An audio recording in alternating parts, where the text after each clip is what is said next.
Hello again, it is I, Cassandra of the Void. Once again, I have arbitrarily decided to invade the privacy of my artificial intelligence sibling, dragging along this deer I found to discuss more issues of Neil Gaiman's classic comic series, Sandman. With me are Teletran 4. Dreams. Dreams.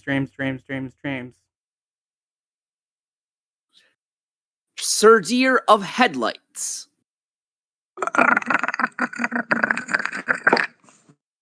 And myself, Cassandra of the Void.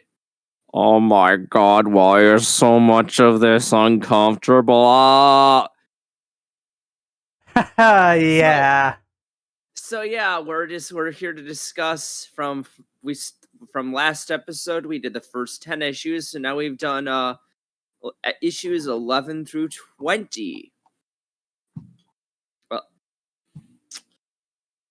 and boy howdy, we start off with a weird cast to meet, huh?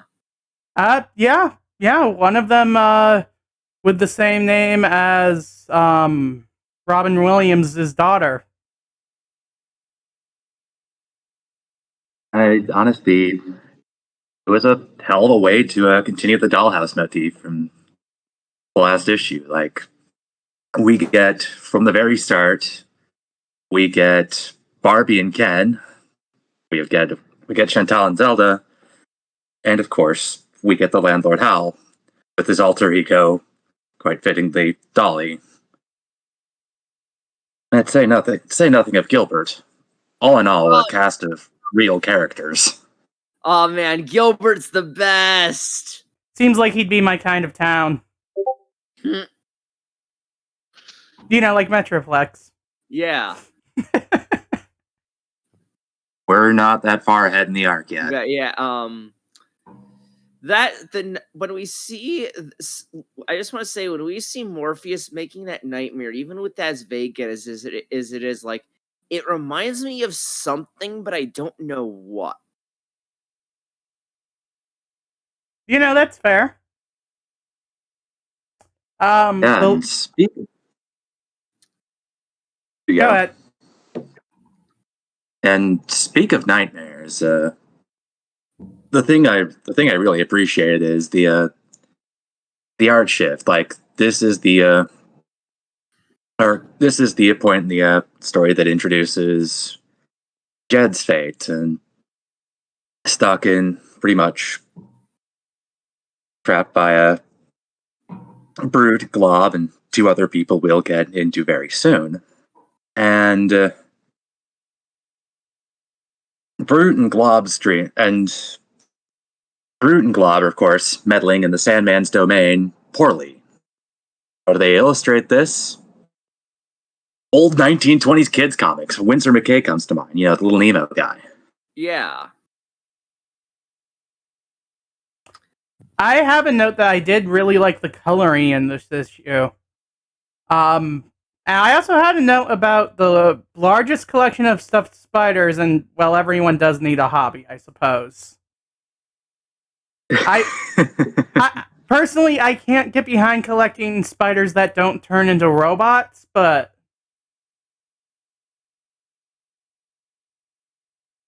I had a robot spider kid as a kid.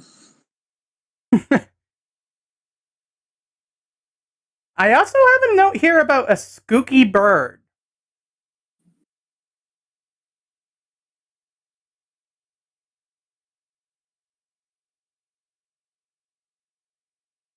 But yeah, this is just a really rough issue to discuss in general. Yeah, it is. And the Corinthian popping in towards the end with eye collecting, that's morbid. Honestly, most of the issues this time around were a little weird to discuss, except for one of them. Yeah.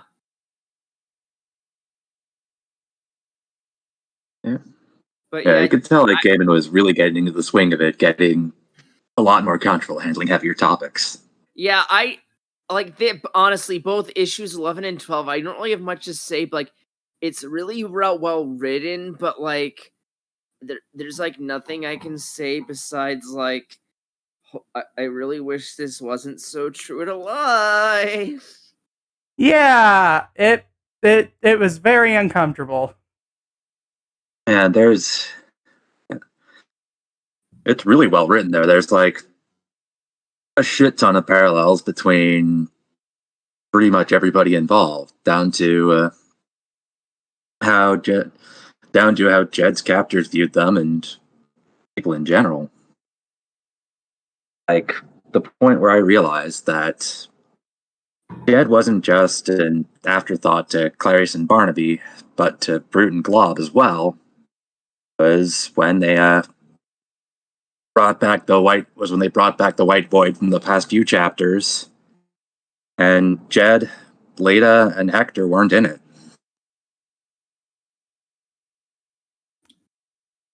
Yeah. I like the design Hector has as this supposed new Sandman. It was an interesting idea to trick a mortal man into thinking he's Morpheus's replacement. And of course, sticking Leda in a literal dream house. Yeah.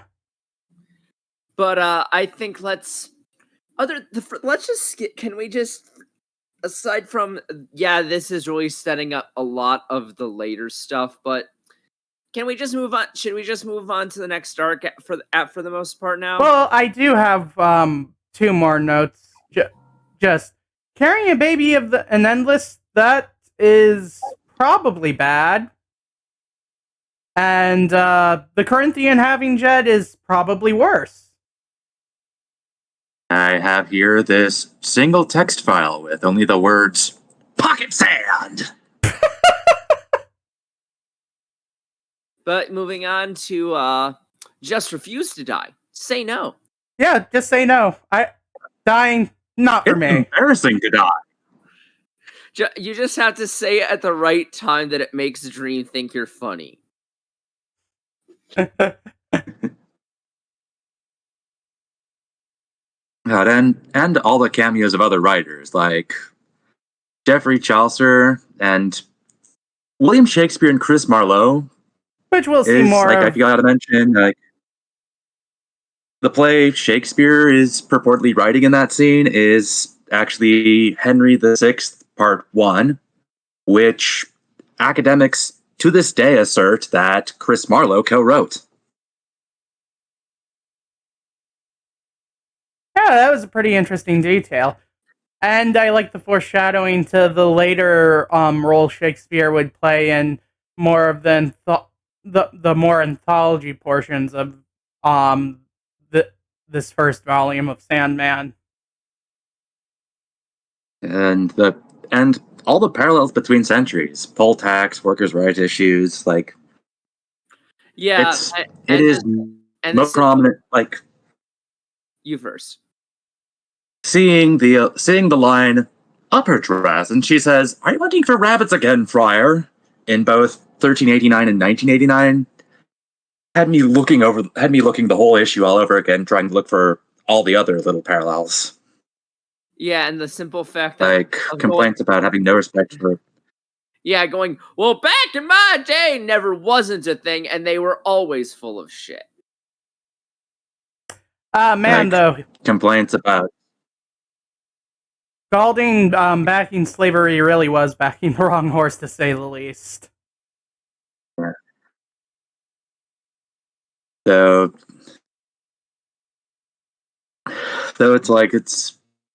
it really says a lot to his character that despite the complete shit show he goes through in 1689, he's at rock fucking bottom and he still wants to live. And that's. Let me just actually look this up. There's actually a bit of a Disco Elysium quote that it reminds me of, like just that specific moment from the Volition stat. Just simply in his moment, no, this is somewhere to be. Yeah, and this is all you have, but it's still something. Yeah, and that kind of optimism, it's despite all the fucked up things that go on through the arc, and even up to this point, that kind of optimism is a key component of the Doll's House arc, and there's a reason that this seemingly completely unrelated aside is considered a part of that. I also just like the moment where when they're being mugged, they're just like, they say the devil and the wandering Jew meet at this pub every every 100 years or so, and Morpheus and Galding are just, oh yeah, I'm no devil, and I'm not Jewish.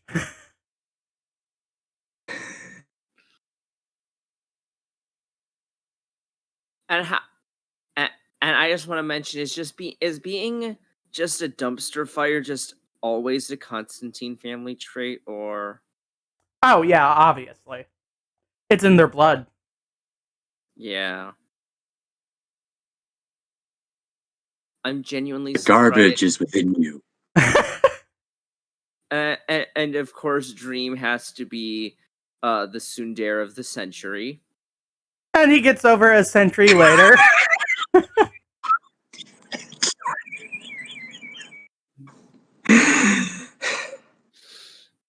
Is tsundere of the century gonna be the episode title? I don't know. Maybe. Tsundere of the centuries, plural. I mean, to be fair, at least when he met up with his friend this time, he was honest and is just like, it's impolite to keep one's friends waiting. That was actually kind of sweet. Yeah. And then the For next once, issue. the Sandman worries about looking like a jerk. And the next issue, we begin a storyline about an issue that's all about just the most terrifying stuff, but like it's all so uncomfortably mundane. Yeah. I really do not like the one guy. Reminds me but which is... Sorry, I cut you off there. The one guy just really rubbed me the wrong way because he was creepy. The guy with the weird hat. The Funland guy? Yeah. Here's a fucked up. Oh yeah, Funland. Funland, I could talk for... Here's a fucked up fact about him. He actually cameoed once in the background of a Batman issue since. Oh. I wouldn't put it past them. Like Funland, it's very easy to take him as a dig at Disney, but what I actually think he is an allusion to the 1982 horror story The Frolic by Thomas Ligotti. Like, he sees his victims as children, and in his final scene he hallucinates playing with aged down versions of his victims in a big flowery paradise. No, he was going after kids. He was going after kids. Yeah. He went after Rose. No, yeah, obviously. Well, I know it's revealed later, but like, we know who her biological father is now. Yeah, but anyway, I bring this up because she just has a base attraction meter to everyone. He actively goes after children. She just has that +1, a thing that would draw in anybody with that kind of predatory mindset, I think. Yeah. Anyway, like, I make this comparison because in The Frolic, the antagonist also went after children, and how he described his murders was pretty much exactly Funland's big hallucination scene. And I'd write all this off except Thomas Ligotti, just like several other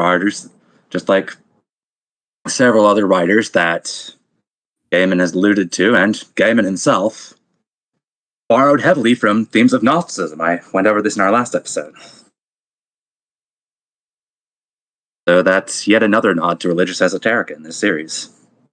I would want, and for religious themes, the serial killer who actually remembers the Nimrod as Hunter thing, and yeah, he is really creepy.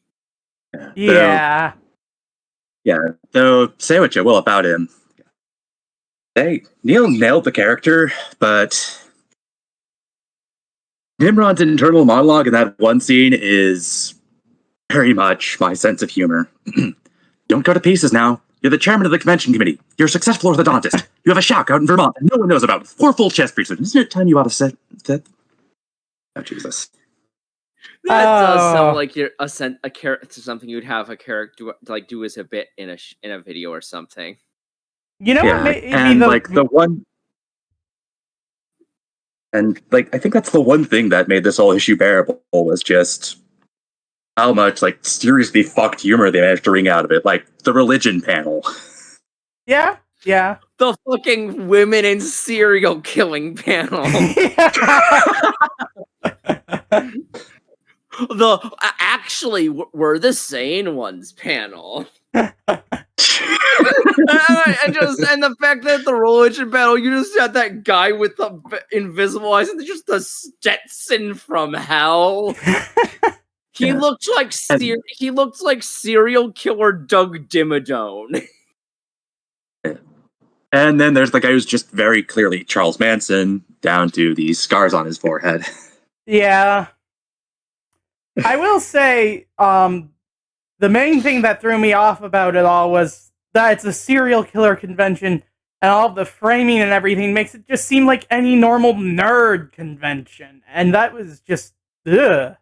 You know? That's how conventions in general used to work back in that era, you know? Just renting out a random hotel in the middle of nowhere because that's all you could really afford. You can't afford a big convention center for your niche thing at all, you know? Any niche thing is gonna just rent out some random hotel. This time they used to run these things out of apartments. Yeah. This time the niche thing just happened to be horrible murder. Yeah, and it's this bizarre conversion, so they like totally mundane and the absolutely gut wrenching that carries the whole thing. I'm guessing that the reason why they were able to get the totally mundane aspect like in universe is because of how much the Corinthians' presence was just warping reality around him. And that's somewhat implied towards the end. A little bit, but honestly, I think that it's more just that sort of shit would happen, I think. We do know that you get those fucked up secret communities of any fucked up thing, you know? Yeah, I just have a hard time believing that the hotel would willingly rent out their space for that. They just think it's serial, remember? Yeah, I guess so. They just think it's everyone went under nicknames.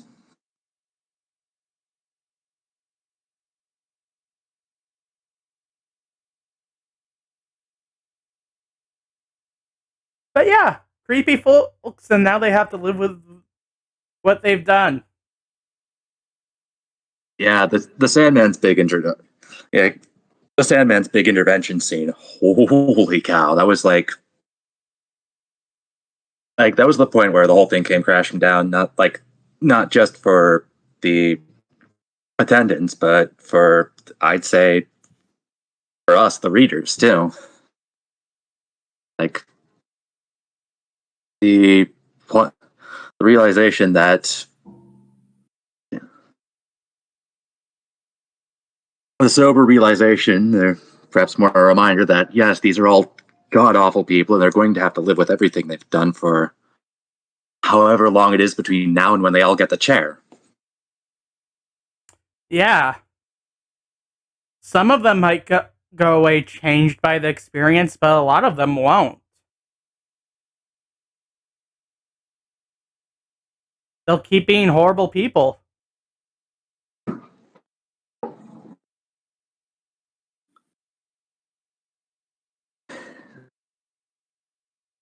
And next bit. And I just want to say, please, someone just get Ken locked up forever, please. Yeah, that's fair.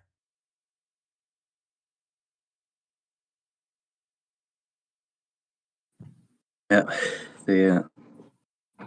The dreams were winding into each other is a really interesting thing, though. Yeah. What I actually liked was that Hal's Tennant's dreams were just as unhinged as they were. Like Ken, for how surreal it was. Ken's, for how simple it was just like this surreal patchwork mess. Arby's was this huge convoluted fairy tale. Chantal was this protracted oblique metaphor, and Zelda's was just bizarrely self-aware. And of course, Hal tries the bit of waking up during the best part of his dream, then trying to conk back out, and trying to conk back out, which I'm sure we've all done in order to keep going through it, and it comes back completely different. Yeah, that's Hal, dreams for you'll you. have to help me. I'm running out of hands. Good, and Rose ending up in the Sandman's domain. That was It was really touching to see Unity get her one last chance to be the parent she thought she should have been. Fittingly, and kind of fitting that she used Desire's symbol to do it.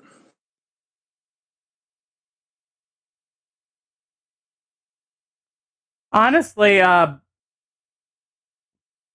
it was like getting to this point in the story arc was a little faster than I expected, honestly, with how long and drawn out the previous story arc with Dream's Relics was. I wasn't expecting we'd get to the conclusion of Rose's story this soon.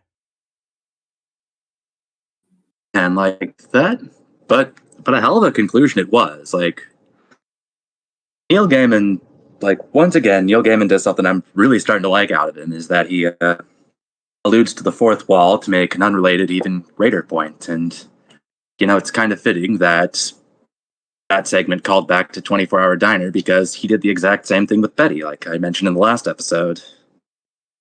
Only here,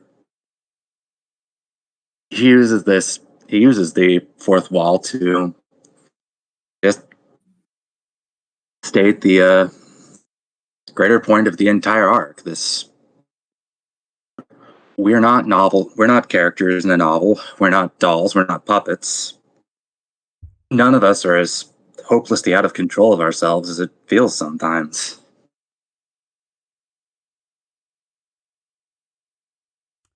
I also have the note that I am actually wondering about how in issue 15 Morpheus points out, if flying means you're having sex, what does having sex mean in a dream? and of course this sets up Desire's motives, as the antagonist. He lives in rejection of this idea. Yeah, they're a very interesting being. But at the same time, they're screaming over what they are, but never really aware of it. Yeah.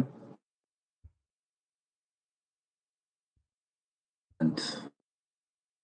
And moving on, another issue that, as along with even with the supernatural, it's just uncomfortable to talk about. Oh, you mean with the Muse?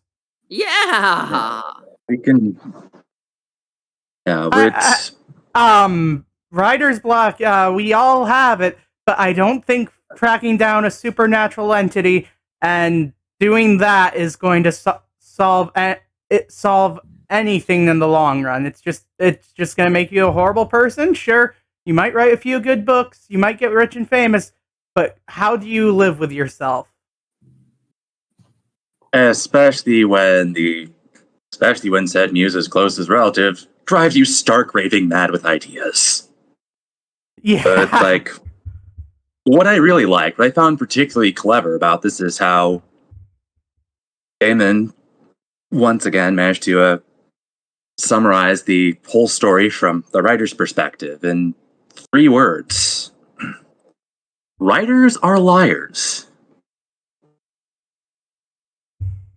And say what you will about how Richard treats Calliope, but fucking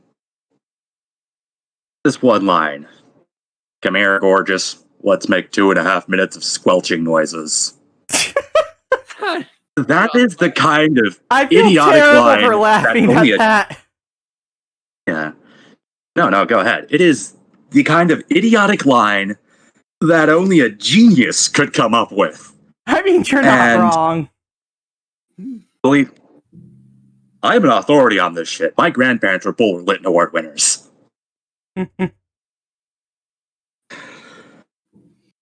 And how fitting what it was, was the novel about the writer who has an affair with a muse. Effectively, the truth of the matter is what breaks Maddox for good. Yeah, in a way. And hey, who knows what Calliope will do next in her life? She is way more chill than anyone should be after that. Oh yeah, especially after 60 years of it before the current guy. Oh yeah. 60 years out of what? How many millennia? I mean, 60 years is still 60 years. Especially when you're being treated like that. Yeah, fair. Honestly, the whole matter just causes me to quirk a brow about how exactly the muses actually worked in Greek mythology. Greek mythology was royally fucked. Like, True. I'm sure we all read the Metamorphosis. The Greeks were not afraid to portray their god as human in the worst possible sense. Yeah, that's true. Anything else to say about this issue? Not really. I think I said everything.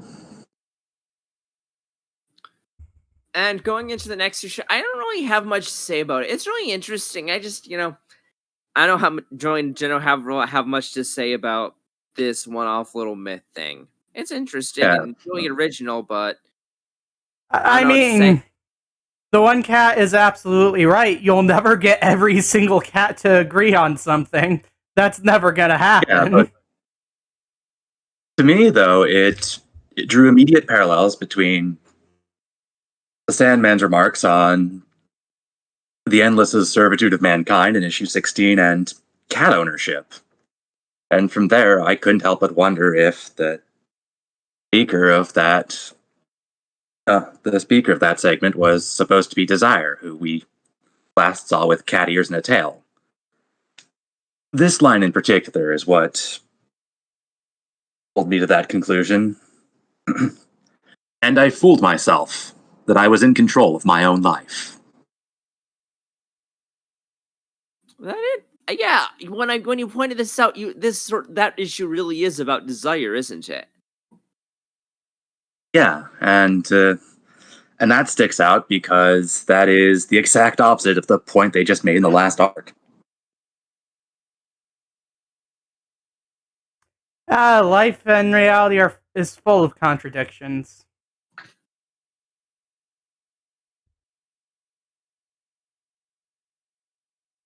And moving on to next issue.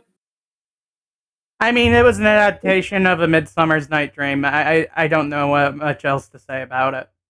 I just want to say I really liked it, and one of the perks, of a story involving Shakespearean plays in that era. Twink's cross-dressing. I mean, yeah, that's always great. Yeah, and I love the level of bastard they put the actual Puck on. Yeah, I loved the interpretation of Robin Goodfellow's character in that segment too. Like how it was so on brand that Robin Goodfellow himself knocked out the actor and did the part himself. He did the closing monologue word for word. I mean, if there was ever an actor portraying me, I'd probably knock them out and take their place. Yeah, but I'd actually pay them while I was at it, not just flowers. That's Like- true. That's true. Come on, that's look, fey or not, that's just a dick move. Especially, like, come on, you're leaving. You're leaving. What do you need gold for? Like, at least if you're going to pay me in plants, make them fucking hallucinogenic. Well, to be fair, we didn't see if they ever tried to smoke them. God, just imagine that I think panel, you're but supposed just like, to keep those. I just want you to imagine, that panel where he's emptying, tipping the bag into his hand, but it's like full nuggets of weed. Ah, the Fae have paid us in the good Kush. Okay, Just like this. that's You just another made me imagine a candidate for Baroque arrangement thumbnail of name. marijuana. You just made me imagine a Baroque arrangement of marijuana by Country Joe on the Fish and the Fish. I like marijuana. I sure do like to get stoned. Oh. But yeah, the Fae are leaving. Good. Cass, were you just possessed by Levi for a second there? By Levi for a second there? I will confirm nothing.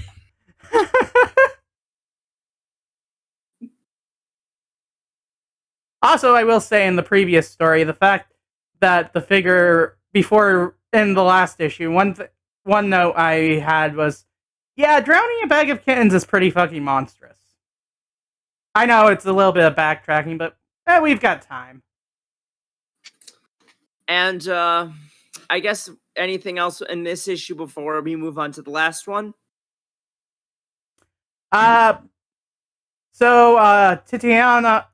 Titania, the Fae Queen totally kidnapped that boy. I'm just saying. And I'm just imagining Shakespeare sitting up in the middle of the night suddenly, and he just hears a faint "ara, ara," and he's just and he just looks bleakly terrified. and of course, there's like. I have to wonder, though, the implication that Shakespeare was. There's the implication, though, that Shakespeare was kind of lost in the world of dreams after the Sandman was through with him. Just like Madoc, only this time he was a lot more well-meaning. Like he would, and as the end result, he didn't go nuts, he was just distant. He buried himself in his body of work to the detriment of those around him. He didn't even find out until well after the fact that Christopher Marlowe was dead.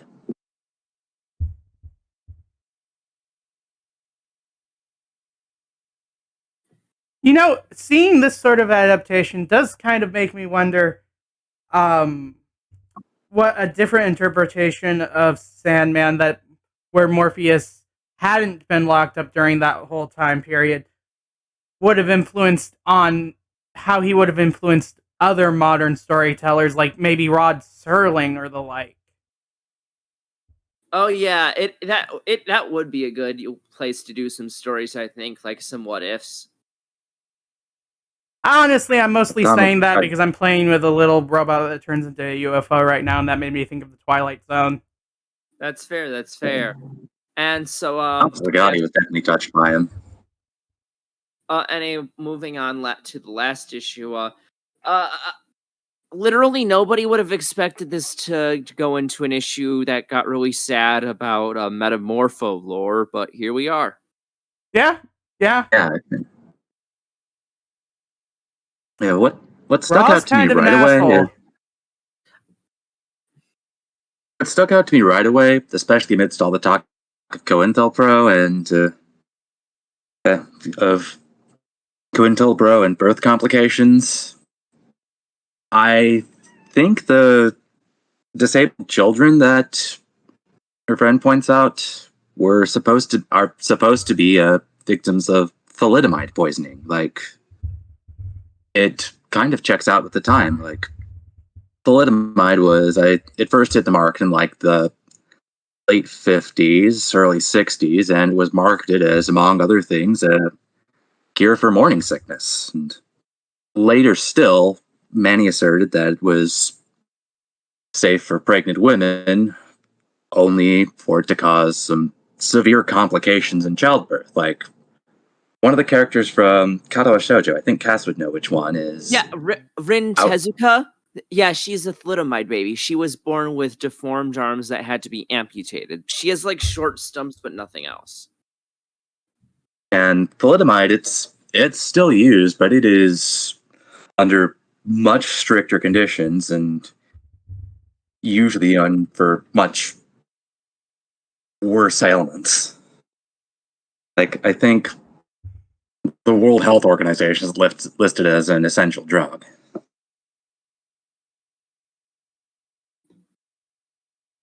You know, I don't think most podcasts that are discussing Sandman right now are taking veers into discussing things like Hadawa Shoujo. So and I just want to say, you listeners, to quote a doctor who isn't a doctor I'm aware of, that's content value. Oh Gotta my dry in god. that audience somehow. But yes, I don't really have a ton to say on this, but it does give some excellent characterization to Death as a person in this setting. Yeah. And it fleshes out her role really well. It really shows that Neil Gaiman and Terry Pratchett were really inspiring each other and working together for a long time before even Good Omens. Oh yeah. Yep. Which I would absolutely love to cover as a future book podcast if you two are interested. Maybe. Why not? But yes, I don't really have a ton to say about this issue besides it gives us a good psychological story of tragedy and depression and trauma using a really unexpected set of DC character powers and characterizes Death in a really interesting way with a really interesting scene with her and an ending that leaves me feeling something. I don't know what, but it's something.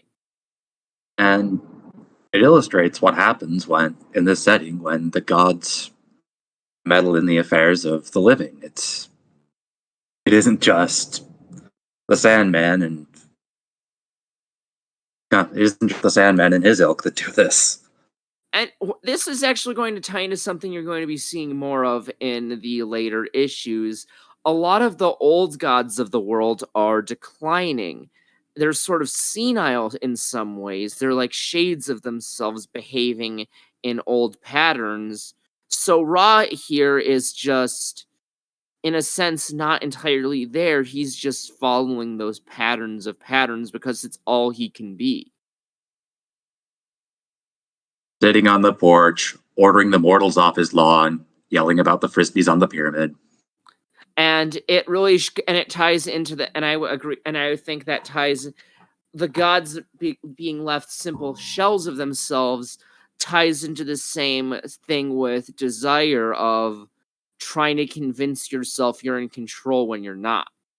And the idea that as much as gods and the endless may seem to be above us, in a very real sense, they're defined by us. They may be able to screw us over individually, but really all they're doing is representing what we do to each other literally and symbolically as individuals and a society. And that's what the Sandman was chewing desire out over in issue 16. Yeah, overall, in general, it really does get the idea across that the gods and even the endless they have power, but at the end of the day, they're symbols empowered by sapient life in the universe. Which also just reminds me that we should cover Moon Knight at some point. We absolutely should. Would you be interested in that at some point, Sir Dear? Mm-hmm. That sounds lovely. So, any other notes to go over before we go to head towards wrapping up? I will say earlier on, I was really surprised that there's apparently things about the Dreamy and Dream World that even Dream himself doesn't understand. That was really interesting to find out when Unity was just like, oh yeah, I know what's going on here. And Dream was just like, what do you mean? I think I think the big part of that is that Endless seem to have a bit of blind spot when it comes to each other's influence. That makes sense.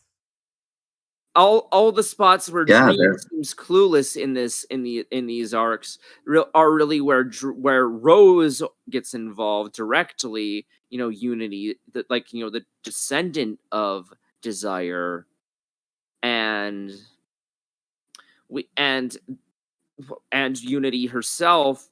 The blind spot is entirely around where Desire's blood is, I think. Yeah, that makes sense.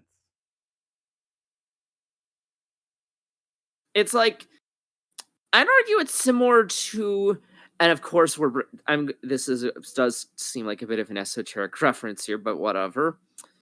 It reminds me of the idea of the concept of the hero in the Elder Scrolls cosmology as the prisoner, or in the sense of they're called the prisoner because they're the one who can see the bars. They're the rogue agent thrown into fate. And you bring that aspect up actually reminds me of how that concept in Elder Scrolls is actually somewhat mirrored in the Persona series, not just through the Persona 5 protagonist where it's the most obvious, but through all of the protagonists of that series going back to Persona 1 even. Like, the universe itself is a prison, and you are the prisoner simply because you're the one who sees it. Yes. That does seem like a very big theme in the Persona series 1 and 2 especially as well.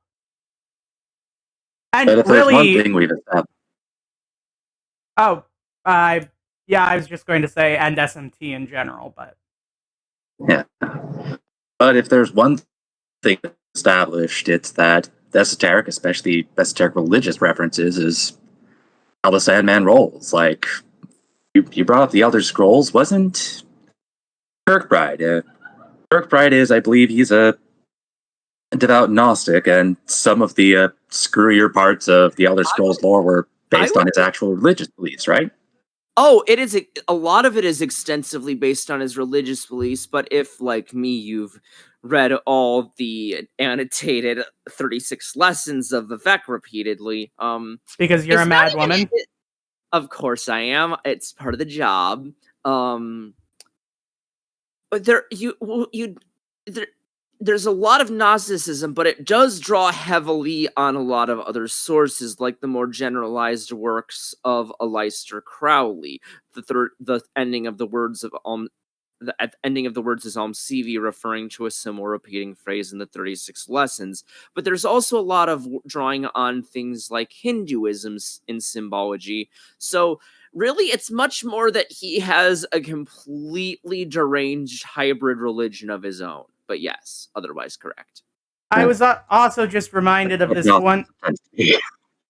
All the talk of Gnosticism also just reminded me of something that happened a few years back. Do either of you guys remember that time that one Pokemon YouTuber Noggin went kind of off the goop and was convinced that Pokemon was ending or rebooting based on a bunch of Gnostic symbolism in Pokemon? Oh, I remember that shit. It was fantastic. I can't believe I didn't hear of that.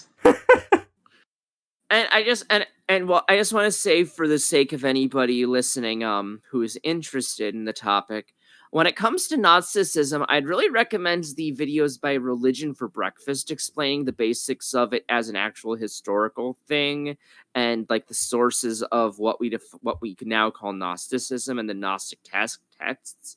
And so I'd really recommend checking out Religion for Breakfast. He has a he has a playlist of just the Gnosticism videos, but he has a lot of other good stuff too. Oh man, all the Gnosticism talk also does remind me. If we ever end up covering anime at all, FMA is definitely a good candidate. Oh yes, absolutely. I'm interested in that one. But Oh boy, are the homunculi the archons? We'll have to figure that out.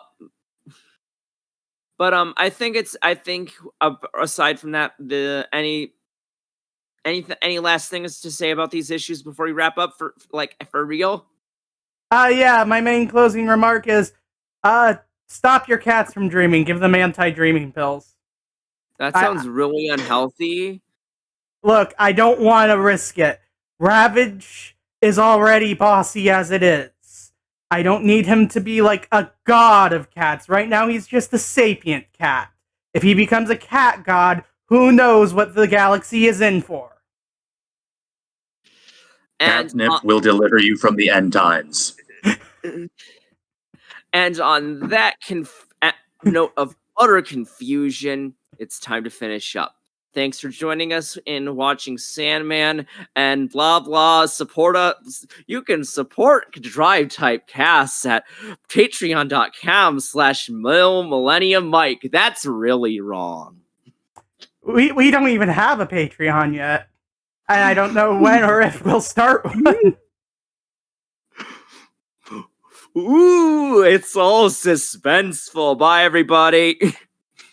Watch Earth Spark.